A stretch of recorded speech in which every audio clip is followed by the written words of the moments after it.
How valuable do you think a newer dime can be? A dime from 1968, for example. The answer is very valuable. But even more importantly, you need to know what to look for. In this video, we will talk about it.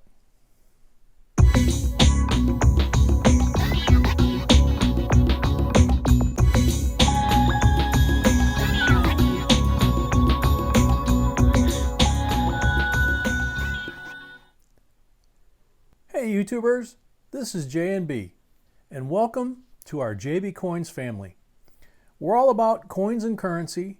We have new videos every day, and we're here to help you either start your new collection, expand an existing one, or find that one valuable coin that can change your life. This video is about the most valuable 1968 dimes. 1968 dimes you should know about that are worth really good money. And as always, we will give you the most recently sold prices. In 1968, dimes were struck in all three mints: Philadelphia, Denver, and San Francisco. This is the first year in which the U.S. Mint resumed placing mint marks on coins. In the previous 3 years, 65, 66, and 67, the coins were struck without mint marks, so you didn't know which mint the coin came from. The current mint director at that time, Eva Bertram Adams, had accused coin collectors of a shortage in the coinage and ordered all the mints to remove the mint marks from all U.S. coins, which of course wasn't a true statement. And interestingly enough, there were very many suspicious activities, shall we say, that also just happened during her appointment. One of which is the dime we're going to talk about, but the most suspicious thing probably that happened during her term or her administration is that things started showing up in the coin collecting world in the 1990s at auctions from a very specific coin dealer who was bringing to auction coins that people had never knew existed. They had been struck during Ms. Adams' reign as mint director. It turns out that she and this particular coin dealer were also very, very close friends. So it was kind of strange when certain coins showed up at auction that, again, no one knew about and have been highly collectible ever since. And this was actually tracked back to her estate. They belonged to her. She gave them to this coin dealer so that he could sell them upon her death. And ironically, it was basically the same thing that she was accusing all of us coin collectors, those that were alive at the time, of doing and creating a coin shortage, justifying her supposed action in the 65 through 67 period. So the hypocrisy and the irony of the things that happened during her term in office, there are lots and lots of tales. Enough about Ms. Adams. Let's get back to our dimes. The most valuable are dimes struck that year, 1968, at the San Francisco Mint. But we will give you prices for dimes struck in both other mints as well, so you'll have a good understanding of this year's dimes values. In 1968, dimes struck at the Philadelphia Mint won't have a mint mark. This is very important to remember.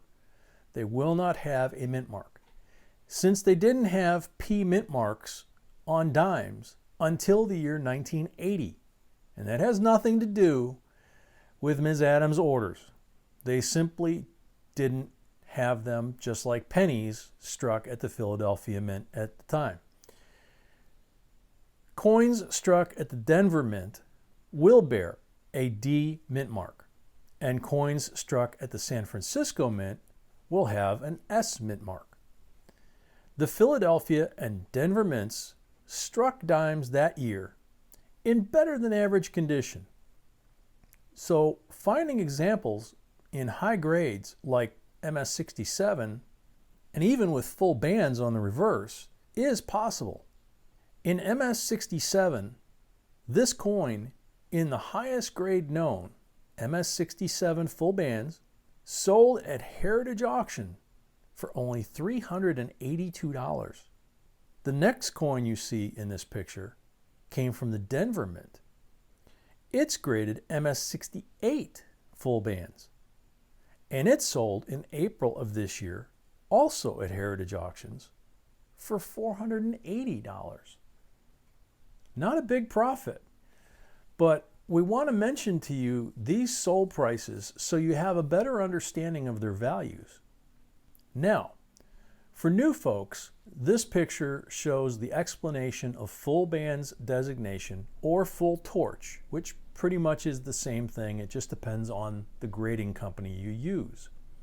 If the Roosevelt dime has both the upper and lower pair of bands on the torch distinct and show full separation, and the line dividing the bands is complete and unbroken, which means no nicks or cuts or marks of any kind, it will receive the full band or FB designation, which is always worth a premium. And now, let's talk about some super rare and super valuable dimes struck in 1968 at the San Francisco Mint. 68S proof coins.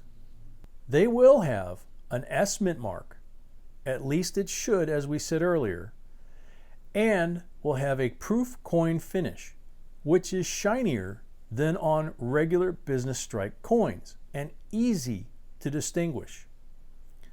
The San Francisco Mint didn't strike many coins that year in the highest possible grade, which is proof 70 decam or deep cameo. Again, these are grade levels. And because of that, they're worth a lot of money. The coin you see in this picture is graded 1968S proof 70 decam, and it's worth $13,000. Not bad. Not many people are paying attention to this coin and looking for the best possible coin because of the very famous 1968 missing the S mint mark, the 1968 no S proof dime. It truly is a famous, rare, and very valuable coin, and not many of them are showing up at auction. So this coin not only holds value, but the price is actually going up every time it goes to auction. But before we jump into their value, let's talk for a second about them and how rare they are. First of all, this is the first proof coin that was accidentally struck by the US Mint without containing the S mint mark. Only a few dozen examples are known until now, which doesn't mean more won't be found. But this low number means that the San Francisco Mint caught these mistakes very early in the production process. There are no mint records providing any details for these coins, which is not unusual during that time, which makes them a complete mystery. Another mystery from Ms. Adams. And no one truly knows how many escaped the mint. This is not the only dime struck without the mint mark. We recently did videos about a few of them, and we'll link it at the end of this one. As we mentioned before, the 1968 no S proof dime does not seem to come up for sale often. There is unquestionably a lot of demand for this coin, and their prices are increasing every time they do go to auction. For example, in 1997, a PCGS Proof 68 example sold for almost $6,000. Now in 2005, the same coin in the same grade, PCGS Proof 68, sold for $32,200. How amazing is that? But wait, do you want to know what the latest sold price of this coin is? This is the coin you see in this picture now. It's also graded MS68 by PCGS, and it sold in September of last year at the Legend Rare Coin Auction for $39,950. Almost 40 grand for this dime. Is that unbelievable or what? And just a short note, especially for those new to the hobby. Before we get hundreds of emails saying, I have this coin, I have 5 of them, how do I sell them, etc., it only applies to proof coins. It happens every time we talk about them. The intro in this video about Roosevelt dimes struck at the Philadelphia Mint, and not having a mint mark was done for a reason. The dime struck at the Philadelphia Mint won't have a mint mark that year either. But you're looking at the proof coins, not a business strike coin. The finish will be totally different. That's what you're looking for if you have your coins in a book, for example, not in the original proof set. Now, with that being said, the San Francisco Mint also produced some very cool and pricey varieties. They all apply to proof dimes.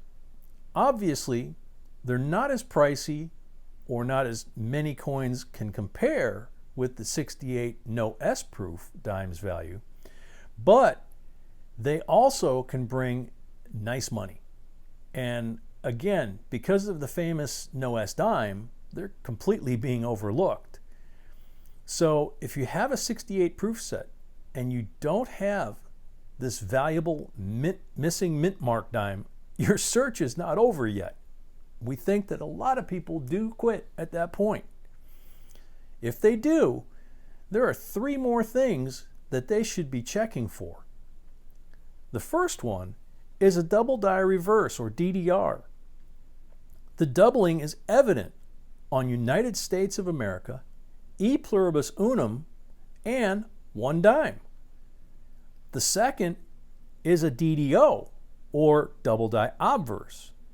Many combinations of this one do exist, and doubling is evident on Liberty, In God We Trust, and the date. And the last one is an RPM, or repunched mint mark, or S over S.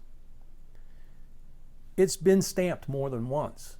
That's how it got that way. Not many are showing up in the auctions like we expect. Not many people are paying attention to them, but they are worth good money. The latest sale of a 1968 S over S in grade proof 67 brought $590 in regular proof finish. Not even cameo or deep cameo. So again, check your proof set for these varieties as well. You might be nicely surprised. And as always, we have a question for you. What would you do if you found a 1968 proof no S dime? Would you sell it? Would you keep it? What would you do? It's not an easy answer. Let us know in the comments section below. We'd love to hear from you, and we do read all the comments. Also, don't forget to watch our videos about no S dimes linked in the left corner of this one. We hope you liked this video and found it helpful, and if you did, please like, share, subscribe so we can create more videos for you. Thank you for watching, and see you in our next video.